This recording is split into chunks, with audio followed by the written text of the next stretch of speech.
This is Darren Houghton with the Division of Aging and Adult Services. We'll get started here in just a second. Okay. Good afternoon, everybody. My name is Darren Houghton. I'm with the Division of Aging and Adult Services. And today we're going to have a great presentation talking about Social Security and retirement one-on-one. With us today, we have Nathan Cole. He is the Utah Social Security retirement guru, but he's also the public information officer for the state of Utah. So he knows what he's talking about.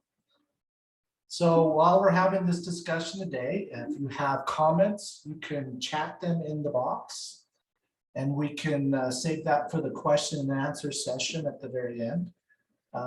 If you miss portions of this, we will have it recorded and put up on the YouTube channel for the Division of Aging and Adult Services for the state of Utah.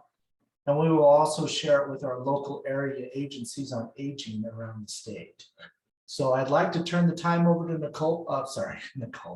Nathan Cole. Sorry about that. I combined both of your names at the same time.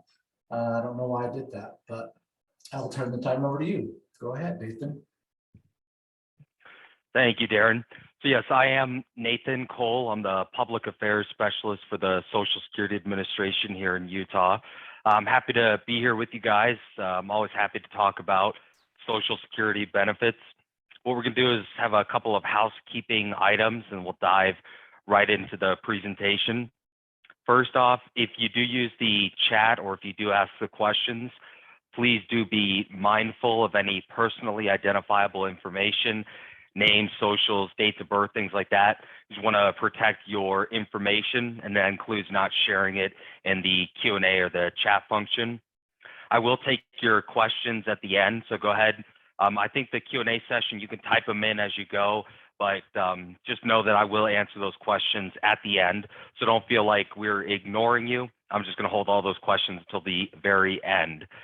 With that, excuse me, we'll go ahead and get started. I will be shutting off my video when I start sharing my screen just to increase the available bandwidth, so that way the audio comes through nice and clear.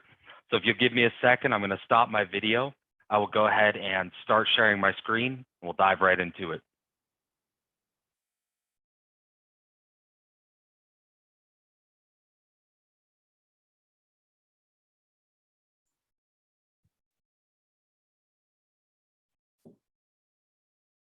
We can see that, Nathan. Thank you.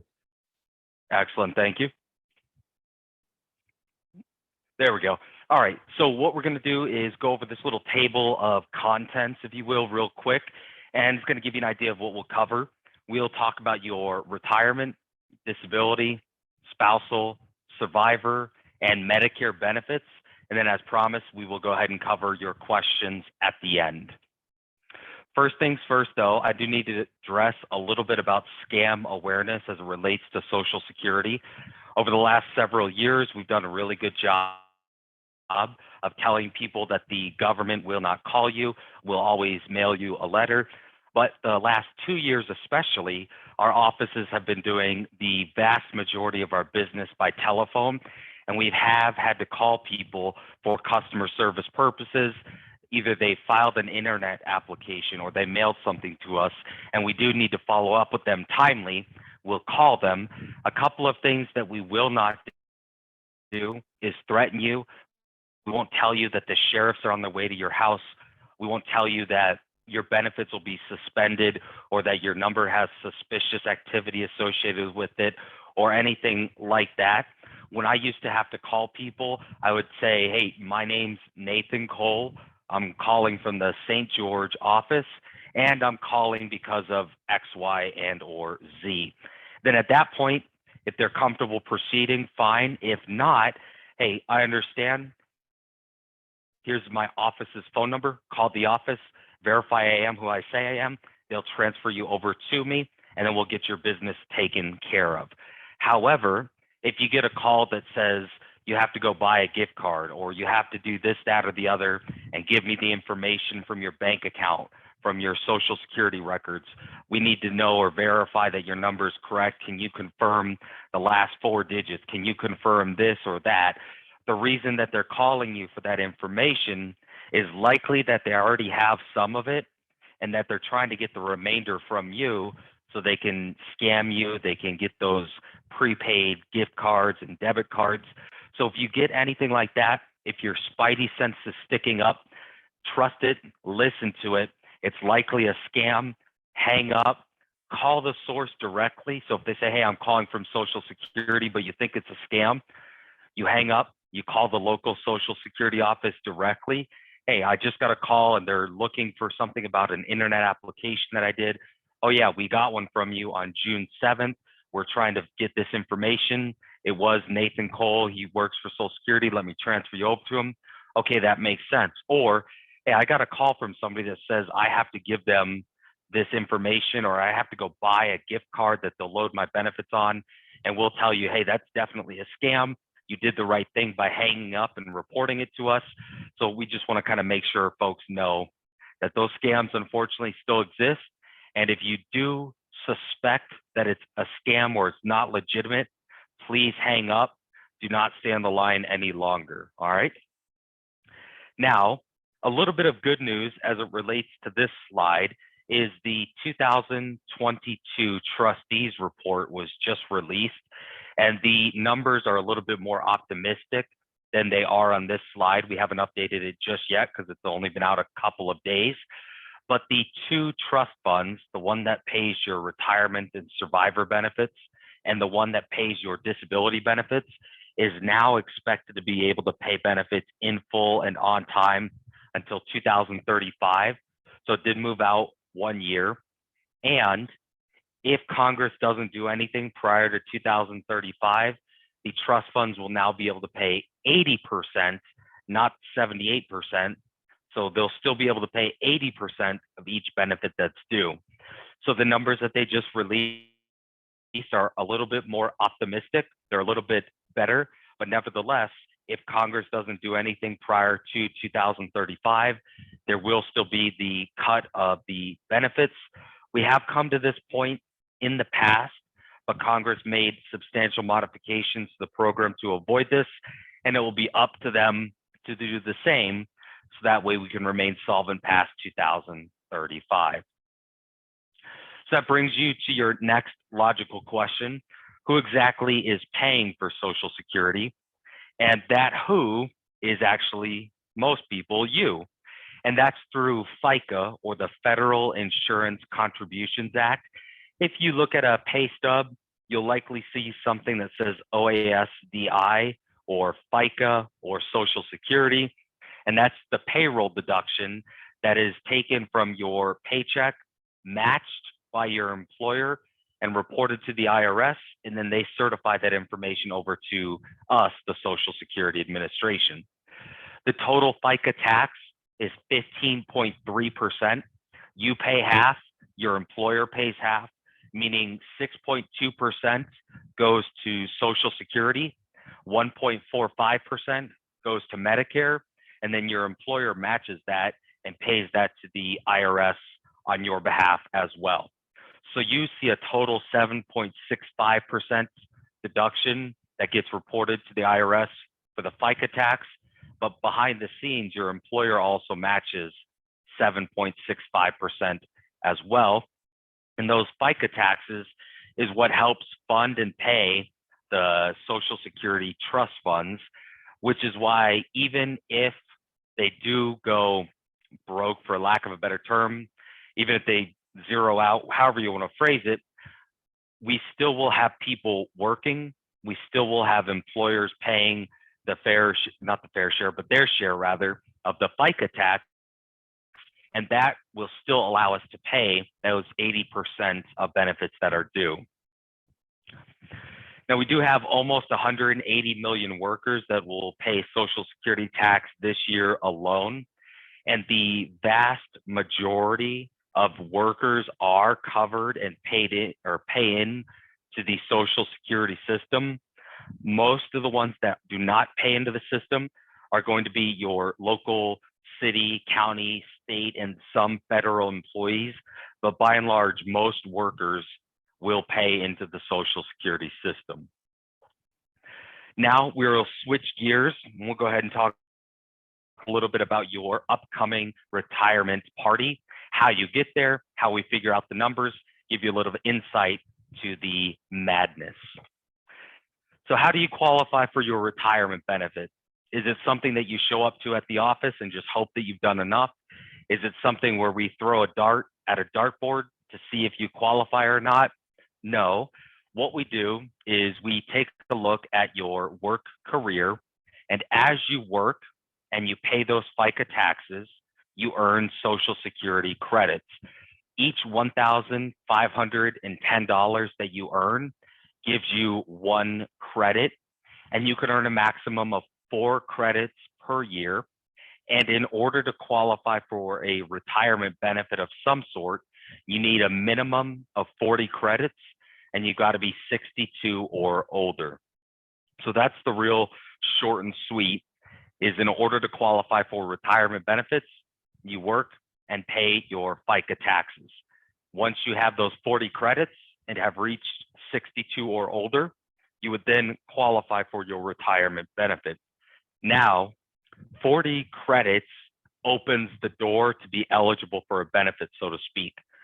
If you only work for 10 years, earning 4 credits per year, giving you those 40 credits, and you make the minimum that you can make in order to earn those credits, which is about $6,040, you're going to find that yes, you qualify, but you're going to be sorely disappointed when you find out that Social Security determines your benefit largely based off of your earnings.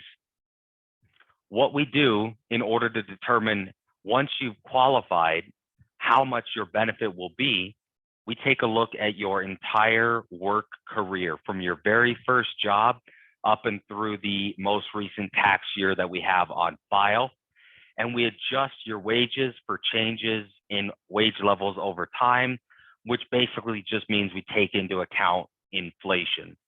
For example, in 1982, if you worked and made $35,000, in 2022, we might give you credit for earning, let's just say, $75,000, because it would be terribly unfair to give you a Social Security benefit in 2022 based on the value of the dollar back in 1982, for example. So we adjust all of your wages to kind of bring them up to what they would be if you had earned them today. We take then your highest 35 years. They don't have to be sequential. They don't have to be the last 3, the last 5, but rather your highest 35 years. And what that does is kind of give us a snapshot, if you will, of your working career, because it is a full 35 years. So it's not just a snippet at the end, a snippet at the beginning, but rather your highest 35 years over your entire career. And then we get a monthly average of those 35 years. And that gives us step 3, which is your average indexed monthly earnings, or I call it a snapshot of your pre-retirement wages over your career. Because Social Security benefits are a wage replacement program, in determining how much your benefit is going to be, we have to first determine how much on average your wages were before you retired, which is a snapshot, again, step 3, your average indexed monthly earnings. From there, once we've figured out your average indexed monthly earnings, we apply the Social Security bend points, or the benefit formula, if you will, and that's how we determine how much of your pre-retirement wages will be replaced by Social Security benefit. In this case, we have somebody who made $7,000 per year, and their retirement benefit at their full retirement age would be $2,693. How do we get from $7,000 to $2,693? We use that replacement formula on the screen there. The first $1,024 of their pre-retirement wages, they get 90% back in the form of a benefit. their pre-retirement wages that fall between 1,024 and 6,172, they get 32% back. And then if they have any pre-retirement average wages above 6,172, they get 15% back in the form of a benefit. So you can see in the far right, there's $922 in a benefit from the first row, $1,647 towards their benefit from the second row, and in the third row, $124. You add those three up, and that's how we get $2,693. What this does more than anything, besides bore you about the specific details of how your benefit is calculated, it really helps illustrate if you're used to living off of that $7,000 per month based on your average pre-retirement income, you can see that at your full retirement age, your Social Security benefit is going to be substantially less than what you're used to. Key takeaway is that the Social Security benefits are typically designed to replace anywhere from 35 to about 55% of your pre-retirement income, depending on how much you worked and earned. So if anything, if this is a wake up, you do need to make sure that you have supplemental savings, pensions, something else, or be prepared and plan to have a budget that your income is not going to be the same as it was while you were working. So hopefully that makes a little bit of sense there. Now, how do you take away this information and put it to use? Social Security has a retirement calculator that will do all of that work for you. You can use the retirement calculator to predict or project, hey, I'm going to retire at 58. I'm going to start Social Security at 64.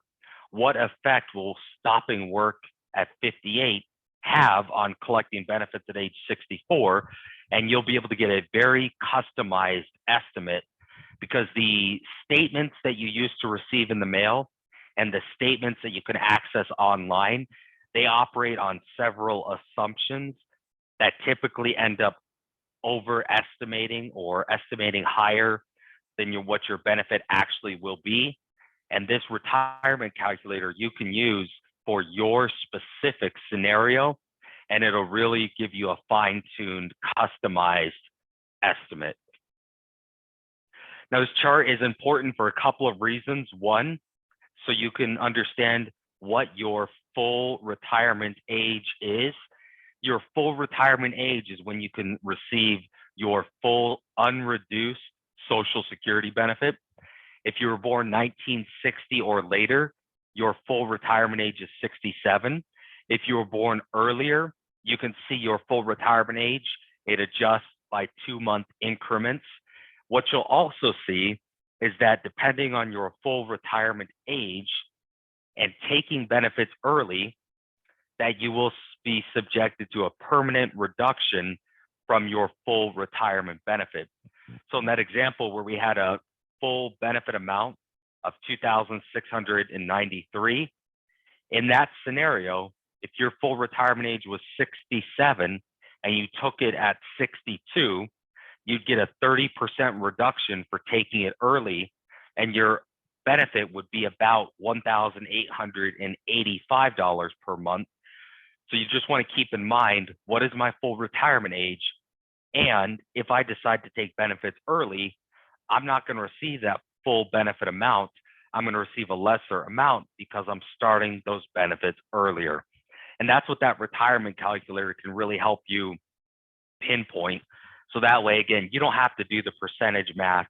You just need to fill in some of the variables based on what you're expecting to do, and the calculator will spit out an estimate for you that's customized to your situation. Now, this chart here kind of visually illustrates what taking benefits early, what taking benefits at your full retirement age looks like, and what taking benefits after your full retirement age looks like. Couple of assumptions is that your benefit amount is $1,000, just helps keep the math easy. And two, that your full retirement age is 66.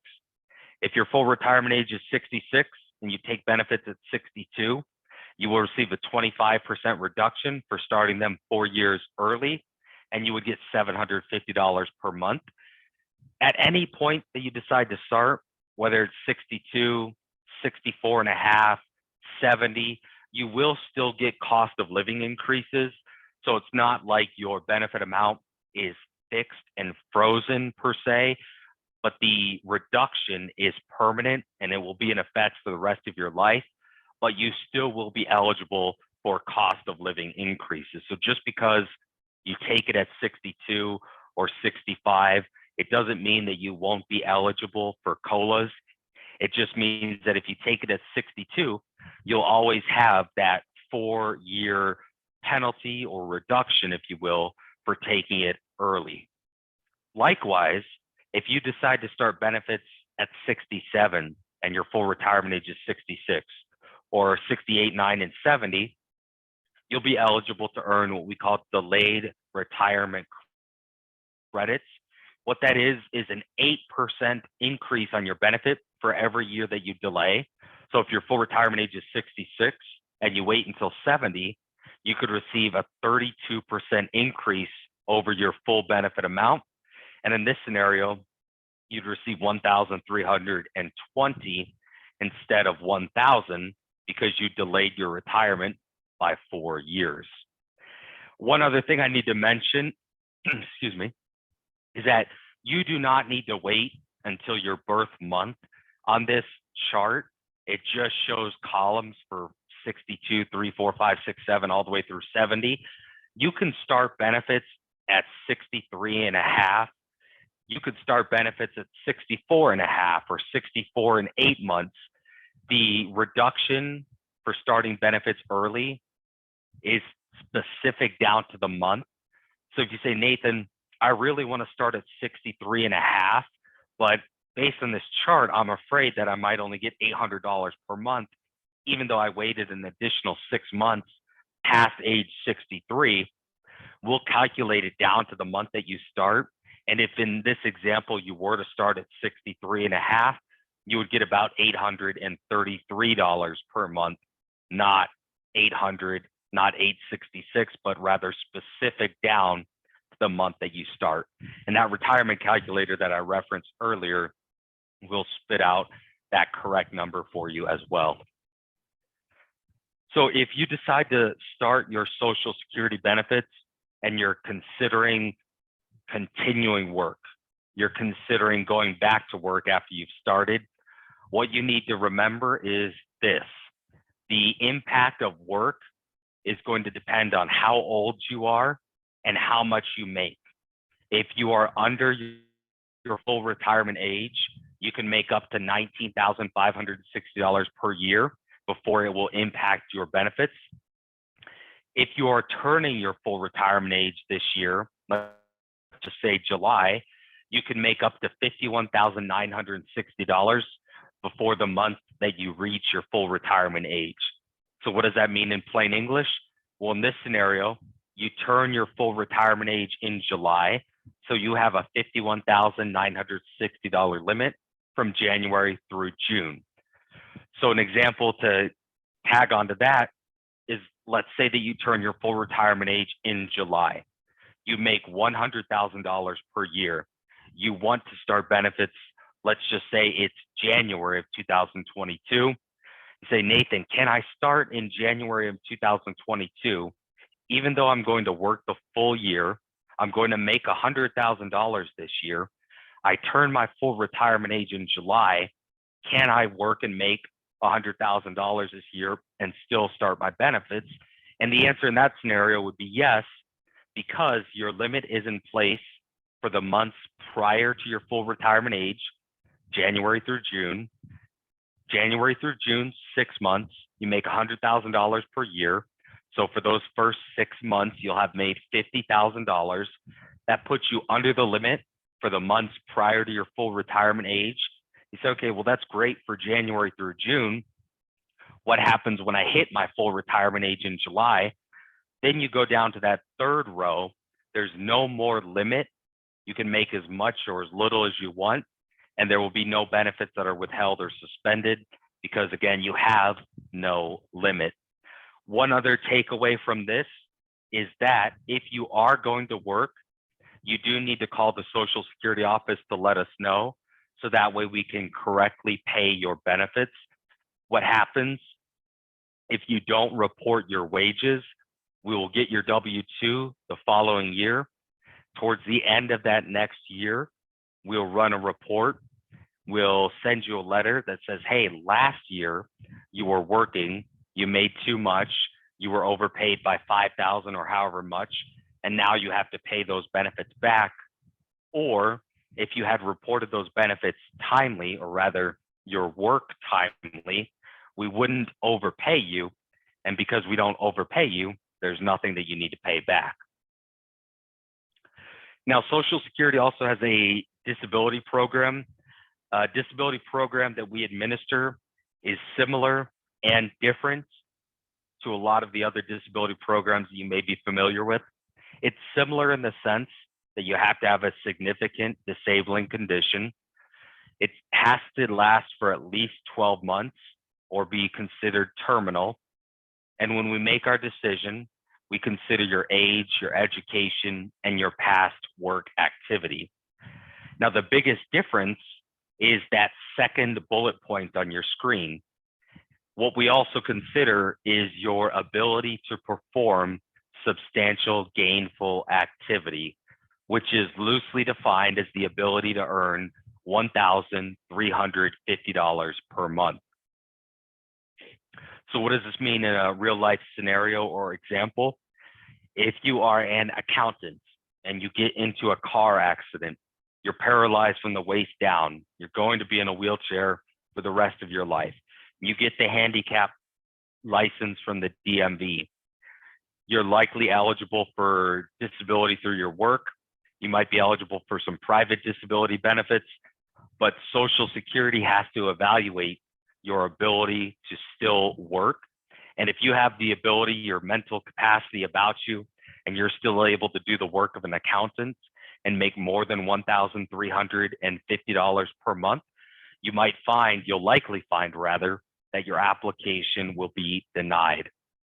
So you say, maybe I shouldn't say that's fine, but you say, well, Nathan, what if I can't go back to doing the work as an accountant because my injury was something else?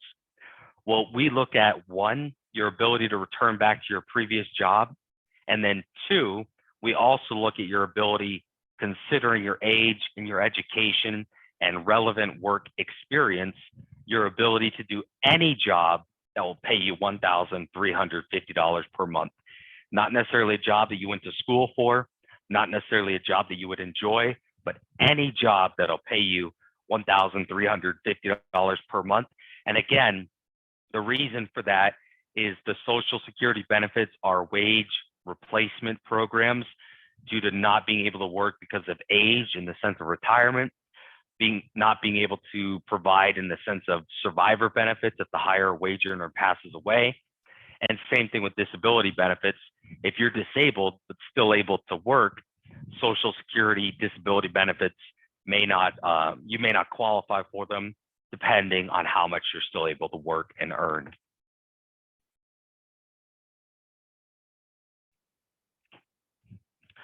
So now we're going to talk a little bit about your spousal benefits. There's a lot of information on this screen. I'm going to go through an example or a calculation on the next screen that'll help clarify a few things. A couple of takeaways on this slide. Just like with retirement, you have to be at least 62 in order to start. If you do start benefits before your full retirement age, you will receive a reduced payment, just like with your retirement benefit. And if you were born January 2nd, 1954 or later, you have to apply for your own retirement benefit first. And then if there is any eligibility for a spousal benefit, you would have to apply for that as well at the same time. The spousal benefit is up to 50% of the higher earner's full benefit amount. We have to take into account the lower earner's own retirement benefit. And I know there's a lot of higher earner, lower earner, full benefit amount. I know there's a lot of terms that I'm using. The next slide will clarify things, I promise. A divorced spouse is also eligible, provided that they were married for at least 10 years before the divorce was final and are currently single.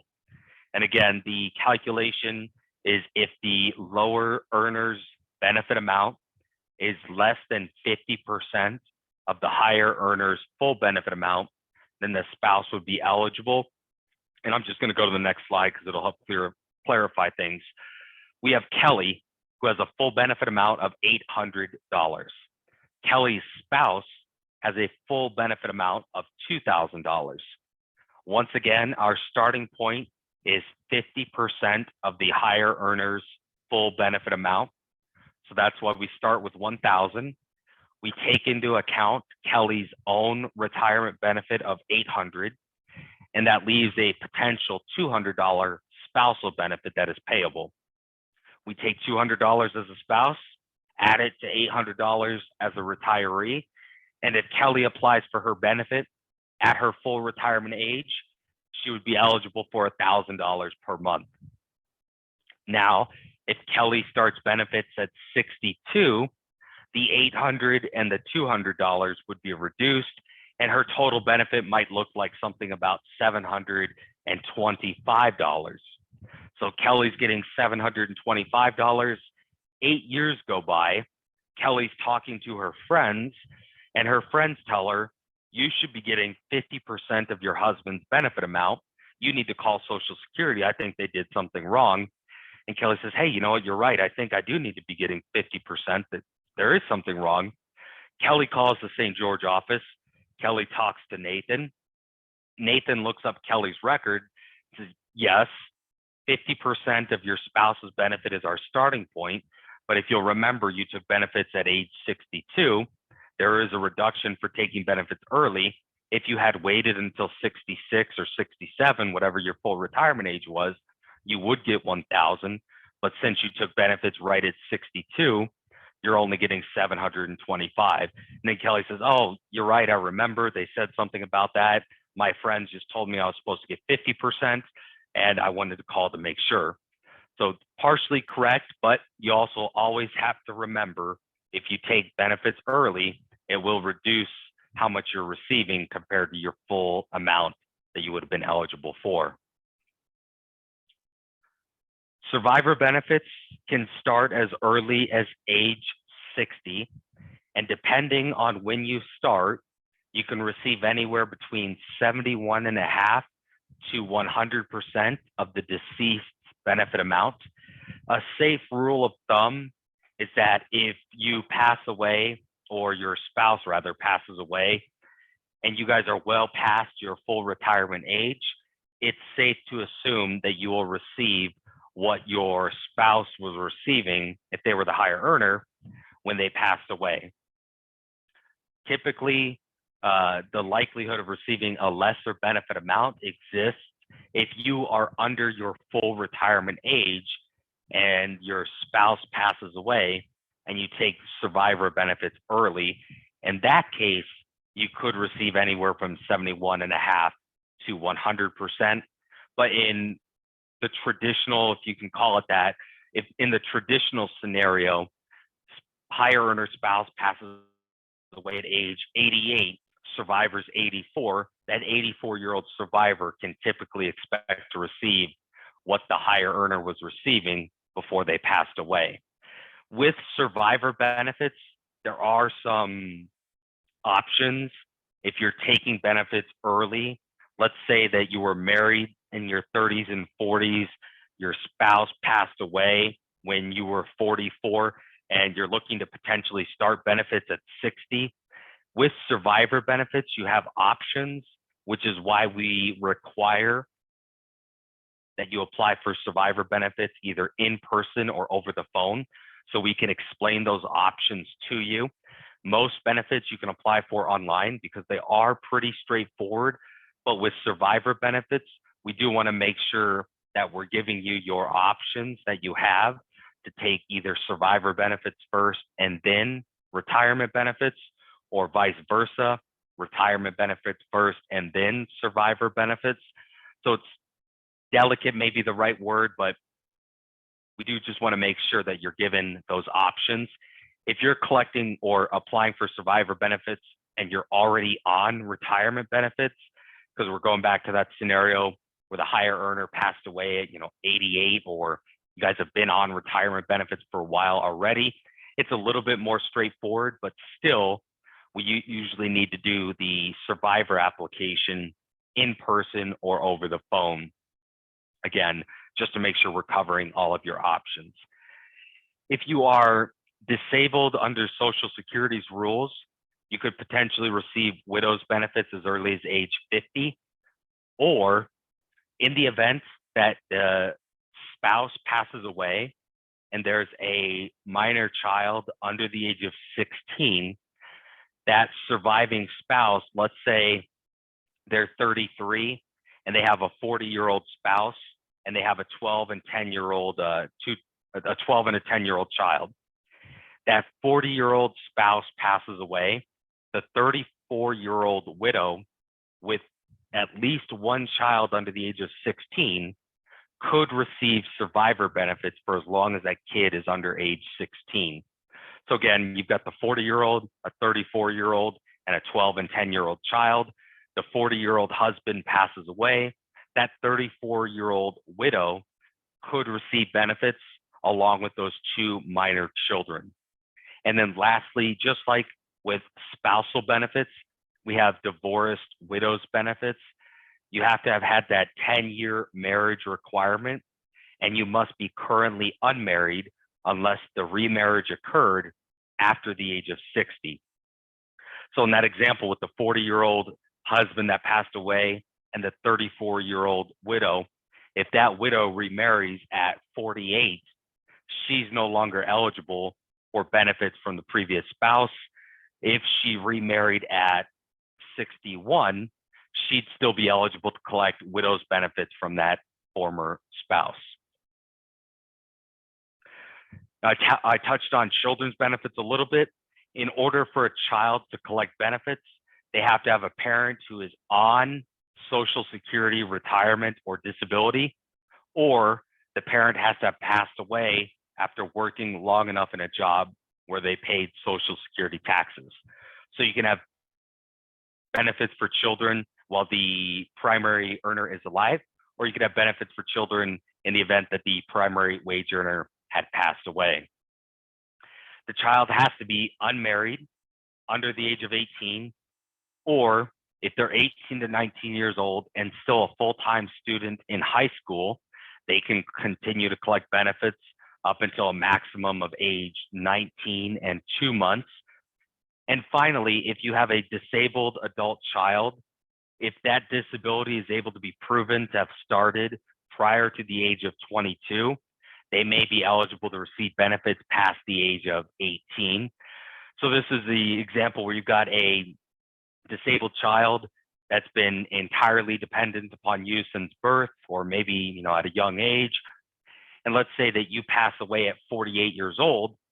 That child who's now 26 or something, they may be, maybe that math doesn't work out, but nevertheless, that child may be eligible for survivor benefits, even though they're over 18, if we can establish or prove that they were disabled under Social Security's rules prior to age 22. Now, we encourage people to apply for benefits online if they're applying for retirement, spousal, disability, or Medicare benefits. I'll mention again, the survivor benefits, or survivor application rather, needs to be done over the telephone or in person. And you can schedule those appointments by calling the numbers on the screen there. They'll look up which office serves your zip code. They'll let you know what type of appointment they have available for your situation, and they'll schedule one for you as needed. Medicare is the nation's health insurance for people who are 65 and older for most cases. It's comprised of 4 parts: A, B, C, and D.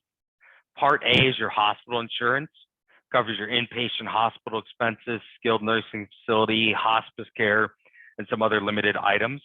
Part B is your medical insurance, your outpatient physician services, doctor's visits, things along those lines. And Part D is your prescription drug plan. For those of you keeping score at home, you'll realize that I skipped over Part C. The reason that I did that is there are, I call them two flavors or opposite sides of the same coin when it comes to Part C. Traditionally, it's known as a Medicare Advantage plan. And what that usually does is combines your Part A, hospital, Part B, medical, and your Part D, prescription drug plan under one insurance policy, and typically will help cover the things that Medicare does not cover, and typically will use co-pays depending on what kind of services you are receiving. Those Medicare Advantage plans can sometimes have some additional fringe benefits, vision, hearing, dental, gym memberships, all sorts of things to help entice you to sign up with their plan. That's one side of the coin. The other side of the coin is what's known as Original Medicare, A and B. Typically, that'll cover about 80% of your costs, leaving you, and this is a very generic overview, leaving you responsible for the remaining 20%. And that's where that Medigap or the supplemental insurance plan comes into play. And they'll typically cover that remaining 20% short of a deductible, depending on which plan that you go with. Those cases, you usually need to add a standalone prescription drug plan. There's pros and cons to both options and routes.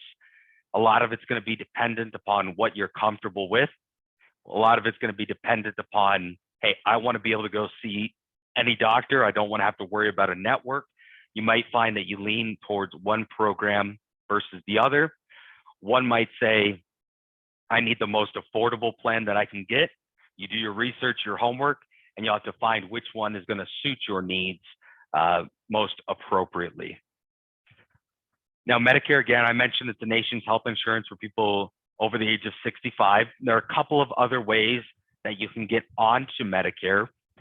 The next most common way is after being on Social Security disability for 24 months.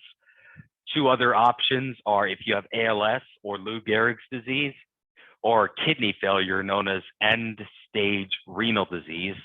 And lastly, there's a county in Montana that was exposed to asbestos, and they qualify, this is back in 2006, I believe, so it's quite rare these days, but they could qualify via the environmental health hazard exposure. But again, the most common is going to be age 65. The most common time to sign up for Medicare is during your initial enrollment period. It's a 7-month window that begins 3 months before your 65th birthday, includes the month of your 65th birthday, and extends for 3 months after the month of your birthday for that 7-month window. If you are on Social Security benefits before you turn 65, we'll automatically enroll you for Part A and Part B. You'll still need to look for an Advantage, supplement, or drug plan as needed, but Part A and Part B will sign you up for. If you are not on Social Security benefits, you will need to contact us or sign up for Part A and Part B online. For those of you that are planning on continuing working past age 65, as long as you or your spouse is still working and you are receiving health insurance based on your active work, or if your spouse is working, you're receiving health insurance based on their work, you can delay signing up for Medicare and sign up during a special enrollment period. It's an 8-month window. That 8-month window starts when you lose health insurance or you or your spouse stops working. There can be some misunderstandings and misconceptions about the special enrollment period. So I encourage everybody to contact us during the initial enrollment period, verify that your plan, your scenario, whatever you want to call it, make sure that what you're planning on doing lines up with our special enrollment rules to make sure that you're not missing coverage, that you're not going too long without having coverage, to make sure that the health insurance coverage that you're going to use counts. If you get COBRA coverage, it does not count towards being eligible for the special enrollment period because you are no longer working. Work and active health insurance has to be occurring simultaneously Say, well, Nathan, I retired. My company was giving me retiree health insurance for 15 months, so I didn't sign up until the 16th month. Well, guess what? Retiree health insurance is not based on you currently actively working. You're not going to be able to qualify for a special enrollment. We're going to have to defer you to the general enrollment period that occurs once per year. It's a 3-month window, January through March.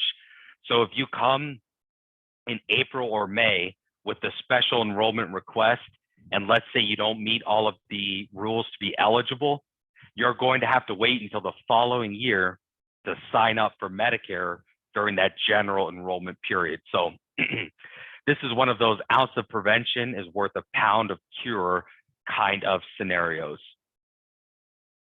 Medicare Part B standard base premium, $170.10. Depending on what your tax information shows, you may be required to pay a higher premium amount. If that happens to you, you will get a letter saying because of your tax information from, and we always use 2 years prior to the current year. So for 2022, we look at 2020's tax data. And we're going to say because of your tax data from 2020, you have to pay an additional $68 or an additional $272.20 per month. In that same letter, we're going to identify 8 qualifying life-changing events where you may be eligible to ask us to use a different tax year to adjust your premium amount. So if you get that letter and you see a whopping $374.20 added to your Part B premium of $170.10, read the rest of the letter, see if any of those 8 qualifying life-changing events apply to you, and call your local office, and we will walk you through the steps of potentially adjusting your Medicare premium. So when you see those big numbers, take a deep breath, finish reading the letter, and if any of those 8 qualifying life-changing events apply to you, give us a call. The most common one is a work stoppage. Say, Nathan, in 2020, I was making the big bucks. I've since retired, which is why I went on Medicare. I don't make that money anymore. Work stoppage is a qualifying life-changing event, and we can readjust those premium amounts. Sale of a house, capital gains, distributions, 401k cash out, conversions, all those other things that may count towards your modified adjusted gross income, those are not qualifying life-changing events. Those 8 that are listed are very specific. If what happened to you doesn't fall within those 8, it's likely not going to be one of the qualifying life-changing events. So read that letter carefully, and if you do have questions, give your local office a call.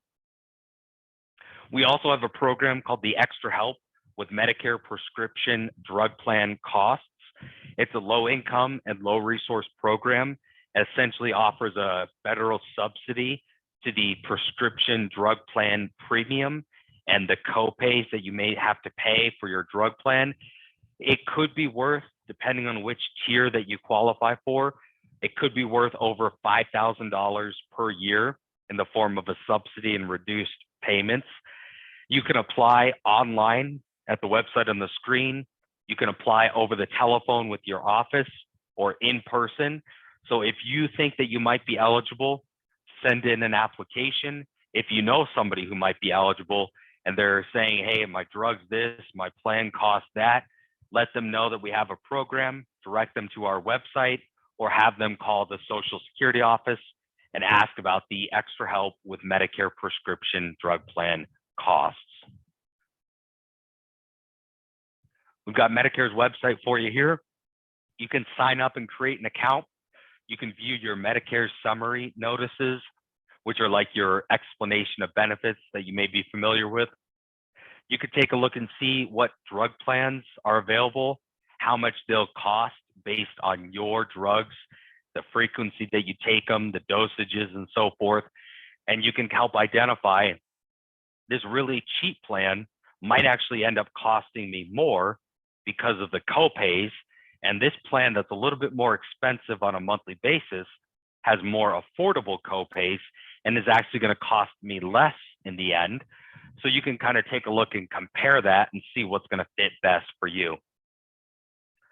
A slightly better website, in my opinion, is the Social Security's website at ssa.gov, G-O-V. And I direct you all to the My Social Security tab. If you do not have an account yet, that's where you can access those calculators I was talking about earlier, along with a slew of other beneficial tools. So what you'll do is you'll go to ssa.gov and either go to /my account or just click on the My Social Security tab. If you already have an account, you'll probably have a username or a password. If you don't have an account, you can use login.gov or id.me. Some of you may already have those credentials established for use with other agencies or government websites. If you do not have those, you can use login.gov to create an account, verify your identity, and then you'll be able to access your Social Security account. So Nathan, why should I be doing this? I don't have Social Security yet. Kind of seems like something I don't need to worry about right now. Well, you can view those retirement benefit estimates based on specific customized variables that you input to help give you a personalized benefit amount. So that way you can plan better. You can look at spousal benefits to see what you might be eligible for. Here's a big one. You can get a replacement Social Security card without driving to your office or without mailing any documents in. Most folks can request and receive a replacement card over the internet. We'll mail it to you, but you can do the whole process online. You can get a letter that proves that you're not receiving benefits if you need that for whatever reason. And then you can look at your Social Security statement, and what that'll allow you to do, and what I draw your attention to, is your earnings record.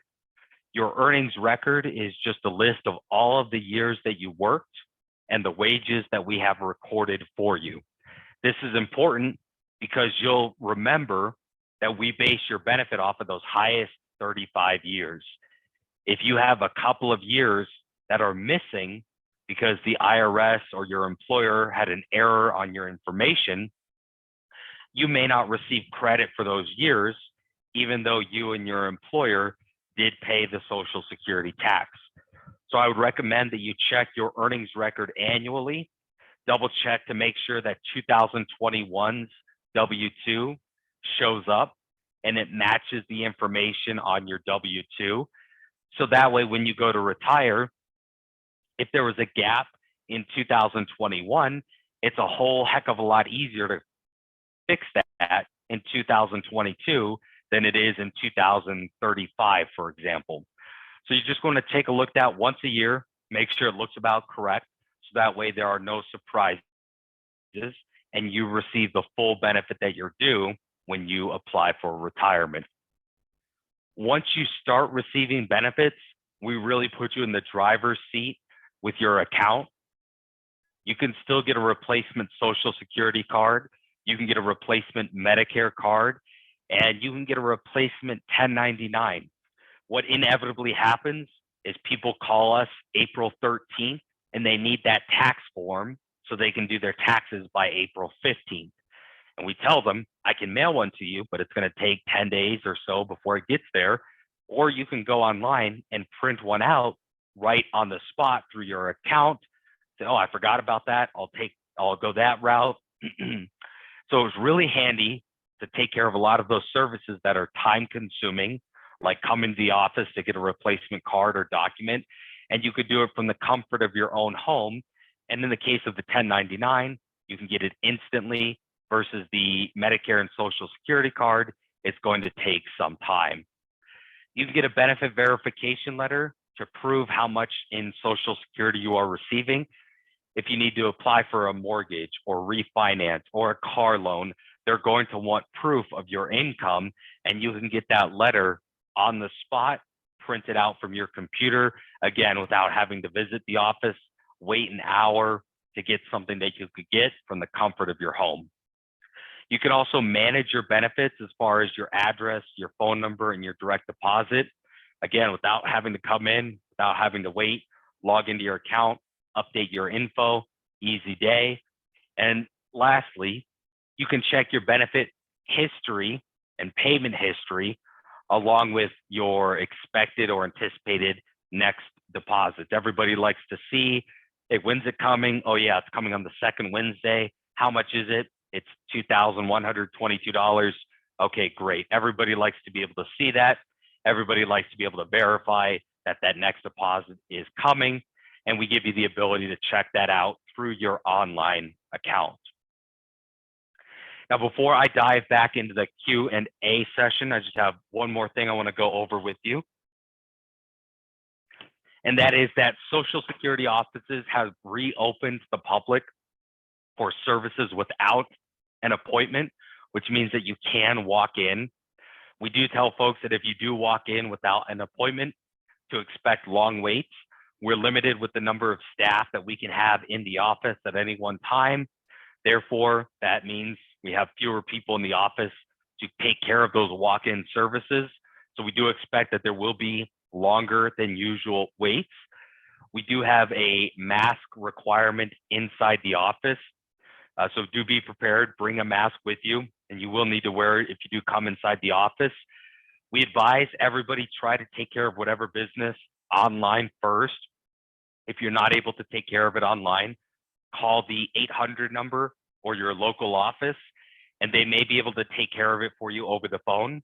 They may be able to set up an appointment for you, or if all else fails, they'll be able to let you know specifically what documents you need to bring, so that way you can bring everything that you need in that one visit instead of driving an hour or so to your office, not having the required document and having to do it all over again the next day.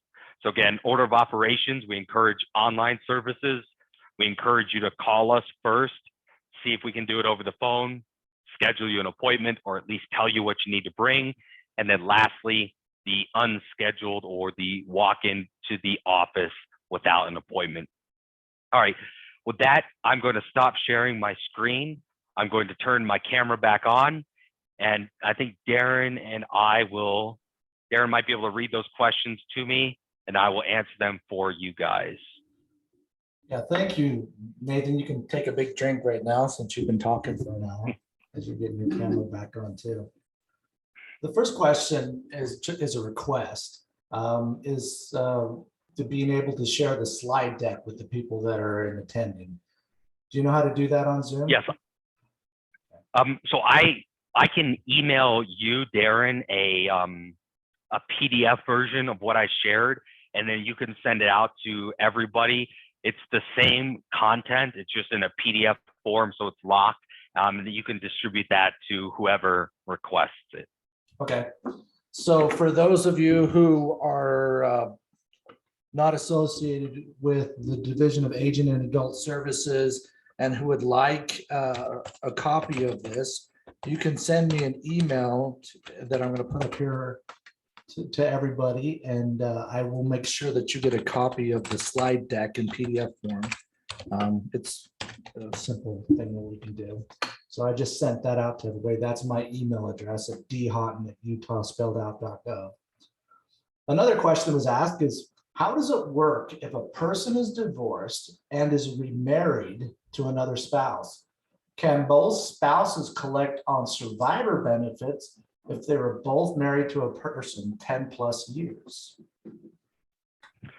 Yes, that's a good question. And the answer is yes. Both spouses can collect survivor benefits from the deceased. We still have the same rules about the surviving spouses have to be unmarried unless they remarried after the age of 60. But in theory, if you had somebody that had 4 separate marriages and each of those marriages lasted for 10 years before the divorce or the death, you theoretically could have 10. You could have 3 surviving divorced widows and 1 widow that all collect benefits from that one deceased spouse. Each benefit is calculated independently. So in that scenario, they don't receive 1/4 of their share. Each one is calculated as if the other one does not exist. and they receive those benefits independently of each other. Thank you for clarifying that. I know that that can be difficult at times. So as a person is getting closer to their retirement age, you talked about getting their Social Security.gov accounts to verifying their wage and benefits. But there's a lot of talk out there with people getting it early, some waiting. Is it always just come to Social Security first and talk about getting an estimate of what your benefits might be instead of going to a financial planner? That's what some people kind of come up to me and ask, what should we do? I always say, go to Social Security. What would you say? That's a good point. Go to Social Security first, get your account, run the calculator specific to your scenarios, stopping work at 63, starting benefits at 67. What does that look like? Stopping work at 55, starting Social Security at 62. What does that look like? Plug in those variables that only you can accurately forecast. And then once you have that information, maybe, and again, Social Security is a large part of the pie for a lot of people when it comes to retirement, but it's certainly not the only piece of the pie. There are some other considerations that go beyond. I could bore you all to absolute tears if I haven't already with information about Social Security, the numbers, the rationale, the why, the this, the that. But again, it's a piece of the pie. It's a large piece of the pie, but it's not the only piece of the pie. But you need to know what your numbers are, and you need to know a very accurate estimate for your numbers. And if you do have a financial planner because you have investments or a 401k, or maybe you have a pension option about a cash out, a lump sum, or annuity, or this, that. Those are all pieces of the pie that the financial planner might be able to lump it all together and help it make sense for you. But they don't have access to our systems. They don't have access to what your benefit will be. So in order for them to accurately advise you, you're going to need to do some of your homework about your Social Security benefits and the amounts, and logging into your account, getting those estimates. That's going to help them help you better understand and, again, just more accurately project your financial situation in retirement. So first step, online account with Social Security, figure out what that looks like for you. And then depending on what other benefits, retirement savings that you have, a financial plan or whatnot, then go talk with them. Okay, thank you. So there's another question to the question about surviving spouses. The question says, if a surviving spouse is collecting survivor benefits, if the person has been deceased for several years, can the spouse apply and receive backdated survivor benefits? Does the Social Security ever backdate payments? So there are a few scenarios that we can backdate payments. The most common one is if you are over your full retirement age, you can receive up to 6 months of retroactive benefits. So if my full retirement age is 67 and I come to the office at 67 and a half, they'll give me the option of backdating my Social Security benefits by 6 months to age 67. And then I would receive a lump sum payment of 6 months worth of benefits.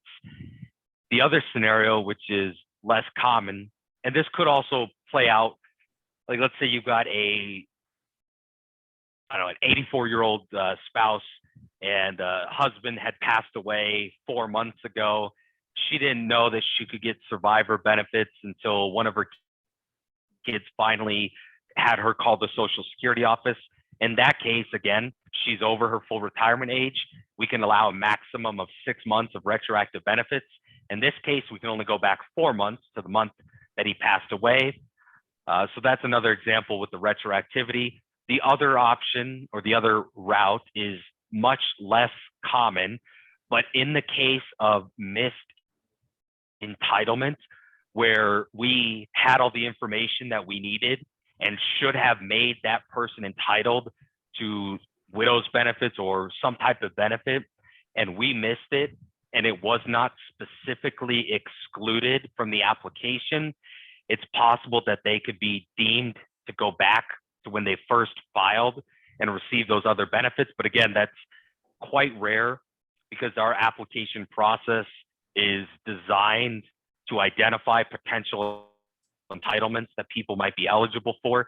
And it's difficult, or hard is the wrong word, but it becomes blatantly obvious that I need to address this with this person. And if they decide that they don't want it, I type in the remarks that I'm excluding these benefits that were discussed. And then in that case, those benefits have been properly addressed and closed out. And it would be up to that person to come back a year later or whenever, and then start benefits from that month going forward. Okay. So it seems like pretty much 6 months, except for other exceptions, and it is very limited on what a person can get. So that's good to know. And then 6 months is only if you are over your full retirement age. So if you're a widow at 64, you can only start benefits as of the month that you contact us going forward. All right, thank you. So thank you very much. We don't have any more questions. I do want to put out to the group that, again, if you need Medicare assistance, like I put in the chat, that the Division of Aging and Adult Services, through the SHIP program, which stands for the Senior Health Insurance Information Program, provides free Medicare counseling, and it is done through local county staff all around the state, and we can help with those hard issues, as Nathan brought up about Medicare itself. If you have Social Security issues, Nathan talked about the ways of doing it. 1, being online, 2, calling them, then 3, calling the local office to schedule an appointment by the last, which is actually just going in. We don't want to do that quite yet because we still haven't gotten past all the pandemic rules. To end, I do want to let you guys know that Nathan will be back again.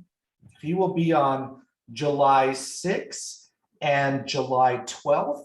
Talking about Disability 101. Those will be at different times. He will also discuss SSI, which is Supplemental Security Income. So this is another good opportunity to learn about those benefits and how they work, and if you have access to them. So please look for those through your channels that you were able to find the retirement one.